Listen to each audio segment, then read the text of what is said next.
ہم تہجد کی نماز کا مکمل طریقہ جانیں گے۔ تہجد بڑی فضیلت والی نماز ہے۔ فرض نمازوں کے بعد کائنات کے رب کو جو سب سے زیادہ پسندیدہ نماز ہے وہ تہجد کی نماز ہے، اور تہجد کے وقت مانگی ہوئی دعائیں بڑی جلد اہل ایمان کے اللہ تعالیٰ قبول فرماتے ہیں۔ میرے بھائی اور بہنوں، تہجد کی نماز کا طریقہ بڑا آسان سا ہے۔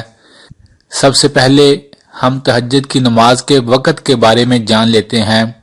تہجد کی نماز کا وقت عشاء کی نماز کے بعد سے لے کر فجر کی اذان سے پہلے تک تہجد کی نماز کا وقت ہوتا ہے۔ رات کے کسی حصے میں بھی اگر آپ سو کر اٹھ جاتے ہیں اور اس کے بعد چاہے 1 بجے ہو، 12 بجے ہو، چاہے 11 بجے ہو، اگر آپ تہجد کے نفل پڑھنا چاہتے ہیں تو آپ پڑھ سکتے ہیں، لیکن سب سے افضل وقت تہجد کی نماز کا وہ فجر کی اذان سے پہلے کا وقت ہوتا ہے۔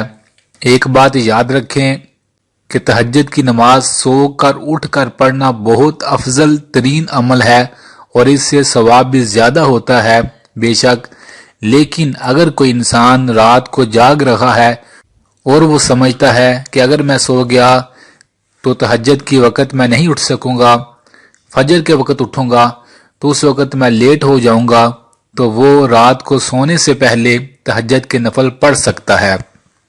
تو یہ تو تہجد کی نماز کا وقت تھا جو عشاء کی نماز کے فوراً بعد شروع ہو جاتا ہے اور فجر کی اذان تک رہتا ہے، اور رات کے کسی پہر بھی آپ نماز پڑھ سکتے ہیں۔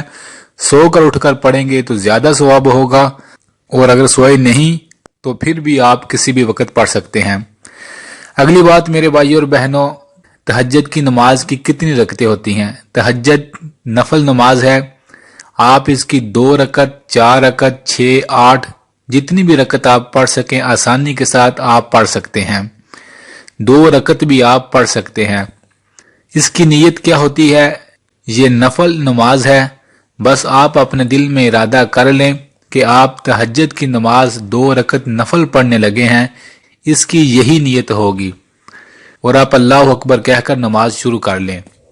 اور زبان سے بولنا یہ لازمی نہیں ہوتا نیت کا، بس انسان ذہن میں ارادہ کر لے تو یہی نیت ہوتی ہے۔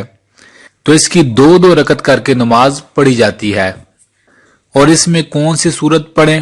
اس میں آپ کوئی بھی سورت پڑھ سکتے ہیں۔ افضل یہ ہے، بہتر یہ ہے کہ آپ لمبی لمبی سورتیں جو آپ کو آتی ہیں آپ وہ پڑھیں۔ اگر لمبی سورتیں نہیں آتی تو آپ کوئی بھی ایک سورت 2، 3، 4 بار بھی پڑھ سکتے ہیں، بس کوشش کریں نماز کو بڑے آرام سکون کے ساتھ ادا کریں۔ تو وقت بھی آپ کو پتہ چل گیا، نیت بھی پتہ چل گئی، اور سورت بھی کوئی بھی پڑھ سکتے ہیں یہ بھی آپ کو پتہ چل گیا۔